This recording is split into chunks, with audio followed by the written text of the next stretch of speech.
الحمدللہ رب العالمین والصلاة والسلام علی رسولہ الکریم اما بعد فاعوذ باللہ من الشیطان الرجیم بسم اللہ الرحمن الرحیم ثم دنا فتدلی فقاب قوسین او ادنا فاوحی الی عبدہ ما اوحی صدق اللہ العظیم۔ معزز سامعین کرام، ہم یہ نبی کریم صلی اللہ علیہ وسلم کا اعظم معجزہ معراج النبی صلی اللہ علیہ وآلہ وسلم کے بارے میں کچھ عرض کر رہے ہیں۔ تو یہ دیکھیں، اللہ کریم نے جب اپنے پیارے محبوب علیہ السلام کو اپنے پاس بلانا چاہا تو آپ پہلے آسمان پہ، پھر دوسرے، اسی طرح تیسرے، پہلے آسمان پہ حضرت سیدنا آدم علیہ السلام، دوسرے پہ حضرت یحییٰ اور حضرت عیسیٰ علیہ السلام، اور اسی طرح تیسرے پہ حضرت یوسف علیہ السلام، چوتھے پہ حضرت ادریس علیہ السلام، پانچویں پہ حضرت ہارون علیہ السلام، چھٹے پہ حضرت موسیٰ علیہ السلام، اور ساتویں پہ حضرت سیدنا ابراہیم علیہ السلام سے ملاقات ہوئی۔ اسی طرح پھر آپ سدرہ پہ تشریف فرما ہوتے ہیں۔ تو میں نے پہلے کلپ میں یہ عرض کیا تھا کہ حضرت جبریل امین وہاں رک گئے، تو یہ پوچھا آپ نے، فرمایا کہ آگے کیوں نہیں جاتے؟ تو مفہوم یہ ہے کہ میں آپ کی مثل نہیں ہوں، میں آپ کی طرح نہیں ہوں، آپ جائیے، میں آپ کا خادم ہوں، آپ مخدوم ہیں، آپ آقا ہیں، میں غلام ہوں، میں آپ کی طرح نہیں، یعنی اس طرح کہہ لیں کہ میں آپ کی مثل نہیں۔ تو حضرت سیدنا ابراہیم علیہ السلام آپ نوریوں کے سید ہیں، نوریوں کے سردار ہیں، اور جب آپ کا یہ عقیدہ ہے تو دوسرے فرشتوں کا بھی یہی عقیدہ ہوگا کہ امام الانبیاء کی مثل کوئی نہیں۔ تو معلوم ہوا کہ یہ معصوموں کا عقیدہ ہے کہ نبی کی مثل کوئی نہیں۔ اس طرح آپ جب آگے جاتے ہیں تو پھر یہ رف ایک سبز بچھونا آپ کو پیش کیا جاتا ہے، اس پہ آپ جا رہے ہیں، ادن منی کی آوازیں آ رہی ہیں، اور کبھی قریب ہو، اور قریب ہو جاؤ۔ کتنا یہ قرآن مجید میں 27ویں پارے میں سورہ نجم میں اللہ تعالیٰ فرماتا ہے ثم دنا فتدلی فکان قاب قوسین او ادنا، کہ اور قریب ہو جاؤ، جتنی دو کمانیں ہوتی ہیں یا اس سے بھی زیادہ قریب۔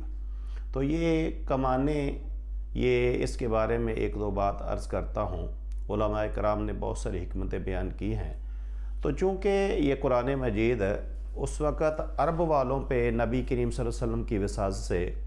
وہ یعنی نازل تو آقا نبی کریم کی ذات بابرکات پہ ہو رہا تھا،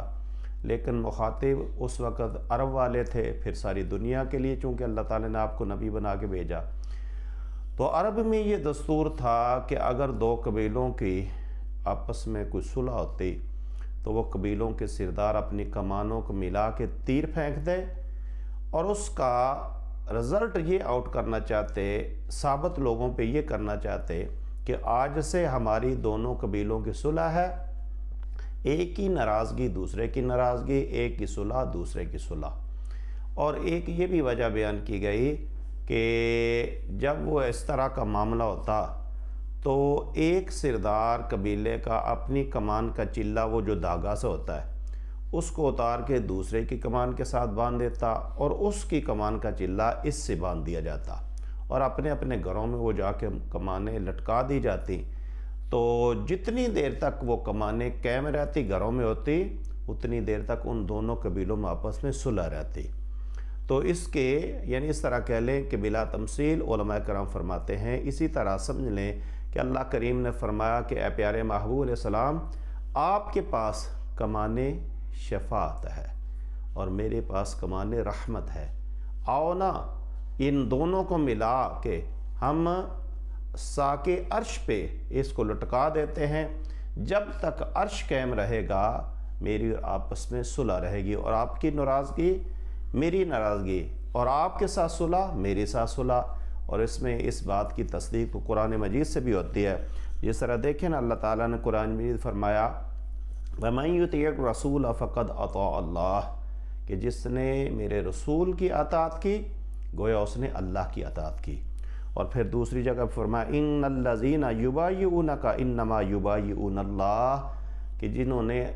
میرے اللہ تعالیٰ فرماتا ہے وہ لوگ جنہوں نے آپ کی بیعت کی سوائے اس کے نہیں کہ بے شک انہوں نے اللہ کی بیعت کی۔ تو یعنی اس طرح اس لیے کمانوں کا ذکر فرمایا۔ پھر آپ اسی طرح جب اللہ کی بارگاہ میں عرش معلیٰ پہ آپ حاضر ہوتے ہیں تو اللہ کی بارگاہ میں اللہ کی تعریف کرتے ہوئے آپ فرماتے التحیات للہ والصلوات والطیبات،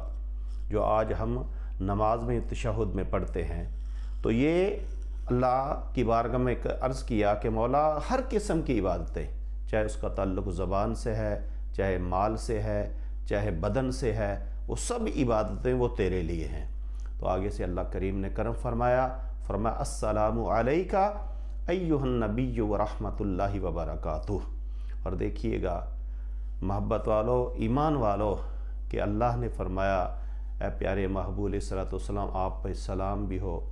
رحمت بھی ہو، برکت بھی ہو، لیکن آپ نے اپنے تک اس کو محدود نہیں رکھا، آگے سے پھر عرض کیا السلام علینا وعلی عباد اللہ الصالحین، کہ مولا ہم سب پہ اور صالحین جو ہیں یعنی صالحین کو نامزد کر دیا اور ہم جیسے گناہ گاروں کو ضمیر میں شامل کر لیا۔ تو اس طرح پھر حضرت جبریل امین کا یہ آگے والا کہتے ہیں کہ انہوں نے کہا شہد اللہ الہ الا اللہ و شہد ان محمدن عبدہ و رسولہ۔ تو یہ جو ہم تشہد میں پڑھتے ہیں یہ ان ہستیوں کا کلام ہے۔ تو اس لیے میں عرض کروں، اور یہاں ایک اور محبت والوں کی نظر جملہ کرنا چاہوں گا کہ دیکھیں وہ پیارے محبوب علیہ الصلوۃ والسلام جو دنیا میں آئے انہوں نے تیرا اور میرا ذکر کیا، اس طرح غار ثور میں گئے تو وہ اپنی امت کو یاد رکھتے ہیں، براق پہ سوار ہونے لگتے ہیں تو یاد رکھتے ہیں، عرش معلیٰ پہ بھی گئے تو تجھے اور مجھے بھولے نہیں۔ تو وہ نبی کریم صلی اللہ علیہ وسلم جو ہمیں نہیں ہر حال میں بھولتے، ہمیں بھی انہیں نہیں بھولنا چاہیے، ہر حال میں اللہ اور اللہ کے محبوب کا ذکر کرنا چاہیے، اور اس ذکر کرنے کے لیے ہمیں کسی کی اجازت کی ضرورت نہیں ہے، کیونکہ انہوں نے ہمارا نام لیتے ہوئے، ہمارا ذکر کرتے ہوئے، ہم اپنی امت کا ذکر کرتے ہوئے کسی سے پوچھا نہیں۔ تو ہمیں بھی اللہ کے محبوب کا ذکر کرتے ہوئے کسی کو پوچھنے کی ضرورت نہیں۔ پھر اللہ کریم نے 50 نمازوں کا تحفہ دیا۔ حضرت موسیٰ علیہ السلام چھٹے آسمان پہ پھر ملاقات ہوتی ہے تو کہا مجھے تجربہ ہے، آپ جائیے، اللہ آپ پہ مہربان ہے، کم کروائیے۔ تو یہ کہ آخر کار 5 رہ گئی، ایک روایت میں 10، ایک میں 5 معاف ہوتی رہیں۔ تو یہاں ایک ضمناً سوال عرض کرتے تو تھوڑے سے وقت میں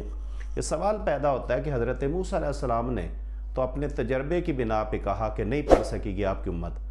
تو آپ کو کیا علم نہیں تھا کہ میری امت نہیں پڑھ سکتی؟ تو یہاں میں عرض کروں آپ کو بھی علم تھا، لیکن اس میں حکمت تھی، اور ایک منٹ کے لیے یہاں اپنے آپ کو روک کے یہ اپنے ذہن میں بات کریں کہ چلو ایک لمحہ کے لیے مان لیا کہ نبی کریم علم نہ تھا،